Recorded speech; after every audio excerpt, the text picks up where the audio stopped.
for me to say a few words. Cindy?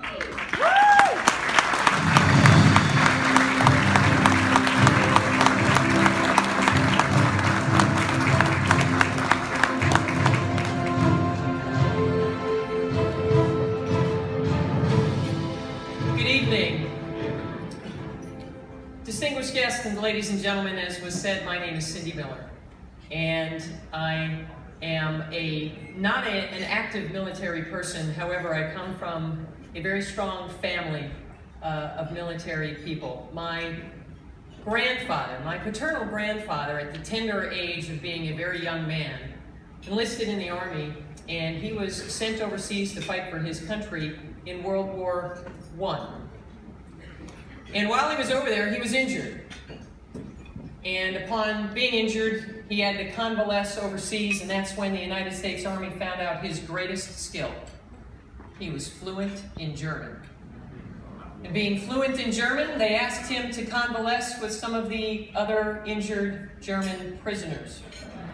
And at that point in time, my grandfather developed some pretty good skills of his own and gathered some pretty good intelligence. As a matter of fact, that intelligence was so good that 30 years later, now a middle-aged man, husband, father of 3 boys, was called upon again to serve in World War II, which he did. And he went overseas, and lo and behold, this time he was driving a Jeep and doing a few other things that needed his German skills, and that Jeep was blown up. He was injured again.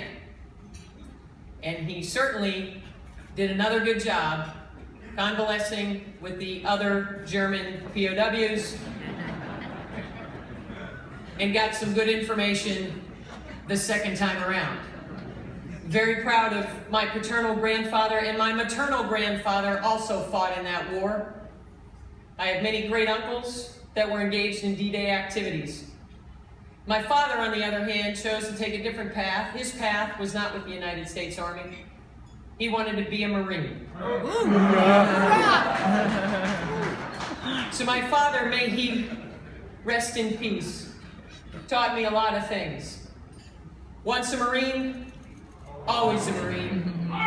He taught me the values of the military. He taught me the love of country. He taught me and my family the love of this flag that I stand in front of. He taught me the value and the appreciation and the respect and the humility that we should have for all of our citizens who are protected by all of you great service members that I am humbled to stand before.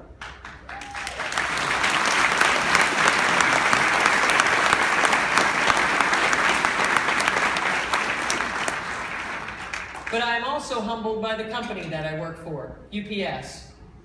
Those 5,000 veterans that we bring home and that we provide employment for, I can tell you, it's because we understand the sacrifice, we understand the difficulty, we understand the hurdles. It is just an average citizen trying to make a living for their family, yet alone having experienced what our veterans have had to experience and understand the sacrifices that they have had to make along with their families.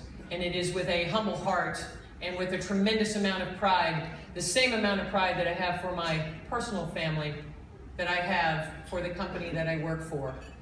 So with that, what I'd like to do is let you know that UPS will continue those programs to make sure that we can make that transition for our veterans so that they can make sure they can be gainfully employed with respectable jobs where they can continue to contribute to society while working at UPS. And for that, I'm also very, very proud.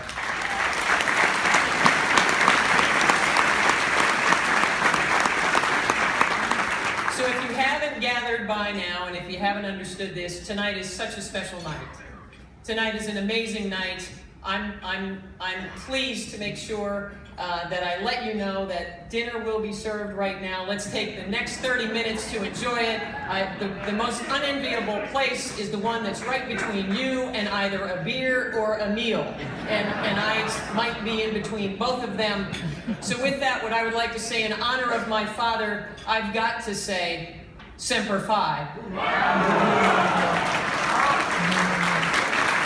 And in honor of what's about to happen in this country, as you can notice by my pin, let's make America great again. God bless America. Thank you very much.